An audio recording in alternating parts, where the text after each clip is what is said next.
it would bring to the larger image of that force. So on one hand, you have Malak Saad, Hamid Shakil, Sifat Ghayur, and you have a fellow contributor that way. I know there are people who criticize the military as an institution, and they give juxtapose like that too. But what about us? Aren't we a mix? Aren't we a bunch of good and bad people? So who will decide our identity has to be translated by whom?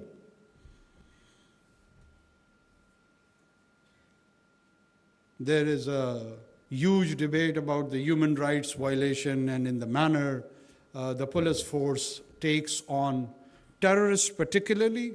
I'm not talking about the political dissents and the rest of them.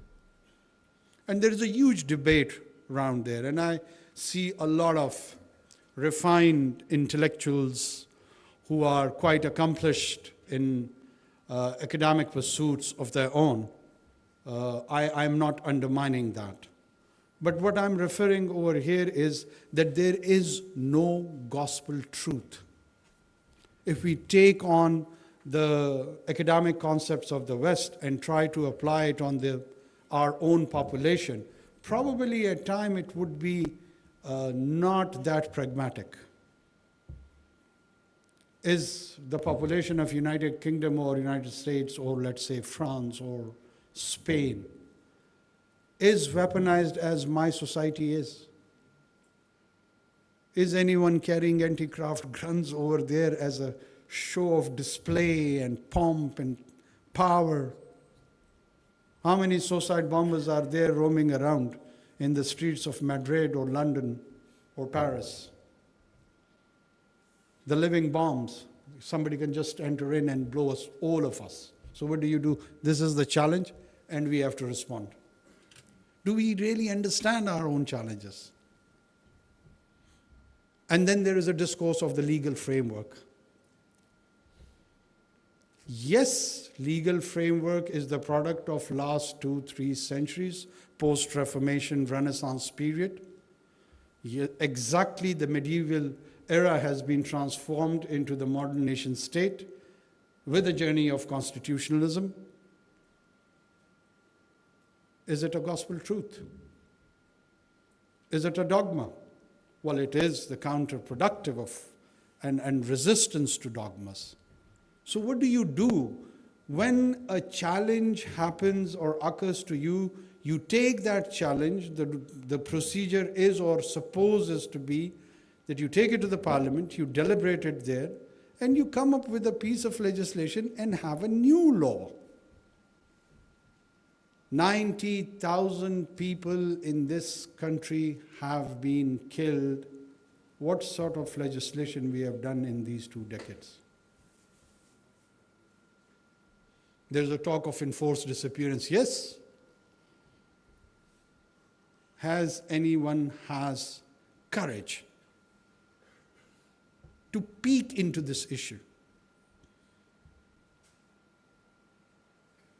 Has anyone taken it to the political parties that this is the issue? We need a piece of legislation either way. Why? I always refer it to, as a metaphor, my sons, I have a son by the name of Noor. If I have to send Noor to fight some nasty terrorist, what would I do? How would I equip him? I would want him to be better equipped in comparison to those nasty terrorists. And I want him to be equipped mentally also to take on that challenge. I wouldn't suggest him that, Noor, if they ask you or if they attack you, you better give me a WhatsApp call and ask me that, Baba, shall I respond to him or not? I want to give him that leeway, that independence, where he can be protected. I want him to win. So there are so many Noors sitting here. What do I do? What have I done? Have I strengthened them? Have I given them those legal tools? Forget about the rest of the resources. I'm a poor man representing a poor nation. I might not be having resources materially. What does it take to pass a piece of legislation? 1 hour? 2 hours? And whenever it is required and it is needed, what sort of legislations we do, all of us, we are witness to that. I don't want to disparage and embarrass anyone. We haven't done it. I am very much pained the way we have handled this entire anti-terrorism campaign. The lack of resources on the material account is altogether a different story. First of all, we are not, in my opinion, we are not clear. A man who is willing to be violent in this society is at times treated as an equal shareholder with the state who has got the monopoly on violence. Let's decide it once and for all. Is there any inherent right to any group? And by the way, we have enshrined it in Constitution also, these all constitutional, the lovers of constitutionalism, that no individual or group can raise a violent militia. The 1973 Constitution of Pakistan clearly enunciates that. Someone is being argued as on the basis of a victim card. Instead of policing, they start doing scholarships. Police is there to enforce law. I would still love to have a sort of a intellectual conversation with them, but when it comes to practicing, you can't fibble around with the confused ideas of how to handle this menace. On the behest of the state, there has to be clarity. If there is confusion, even if you are right with the state of confusion, you will falter, you will fail. And even if you have chosen a wrong position, but with a sense of clarity, it would lead you to success. So clarity is that important. My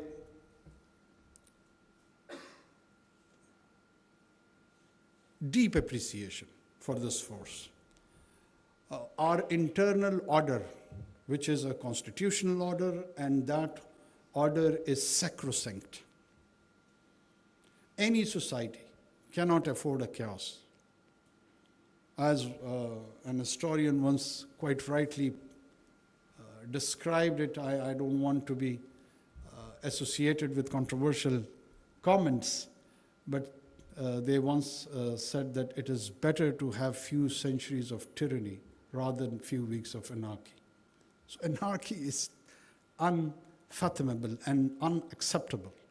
And you are the one who are the custodian to protect us from that anticipated disorder. You are the front line. You are the main defense line. And when I say it's not just the leadership, from Sipahi to the general officer, all of it, there is a lack of comradeship. There is a lack of institutional bondage. I'm so happy to see at least this one association as that. I wish we could translate it more. If even you compare it with the institution of military, why can't police have some welfare programs? There are, but few. There are. I'm aware of those. But there are very few.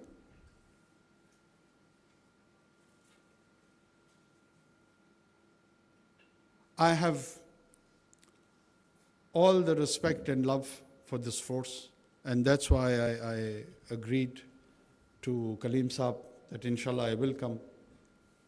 I always try to think how we can improve the situation and the imagery. The most important thing is its imagery. And I know a few of you, the suggestions of your leadership, they change the uniform. Image doesn't change with the uniform. It changes with attitude. Let's wear shalwar kameez, doesn't matter. Let's wear a khaki or a blue or any color. It changes, but it changes with attitude.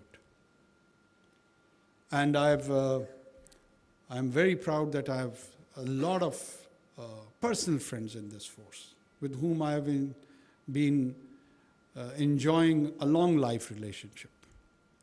And they have been a source of inspiration, a learning to me in my personal capacity. I have learned a lot while having a very healthy conversation with many potent and accomplished police officers. And I see them as a beacon in the civil services of this country. But there needs to be happening more, doing more, contributing more.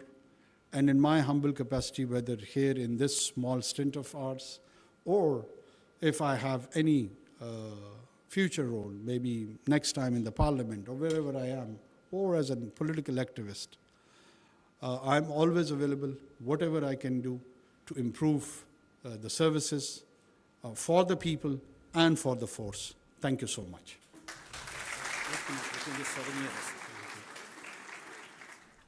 Police के साबिक inspector general की 7वीं सालाना conference से वजीर आजम अनवारुल हक काकड़ खिताब कर रहे थे। वजीर आजम ने कहा कि पुलिस ने मुल्क में अमन व अमान के क़याम के लिए बहुत सी कुर्बानियां दी हैं। आज हमें बहुत से चैलेंजेस दरपेश हैं। वजीर आजम ने कहा कि दहशतगर्दी की जंग में 90,000 अफराद शहीद हुए। मुल्क में अमन के लिए तमाम सियासी जमातों को मिल बैठ कर कानून साजी करनी होगी। वजीर आजम ने मजीद कहा कि शोबा नर्सिंग और पुलिस को रीब्रांड करने की ज़रूरत है। पुलिस ने मुल्क में अमन के लिए बहुत सी कुर्बानियां दी हैं। दहशतगर्दी के खिलाफ जंग में 90,000 अफराद शहीद हुए। वजीर आज़म अनवारुल हक काकड़ अब से कुछ देर पहले कॉन्फ्रेंस से खिताब कर रहे थे।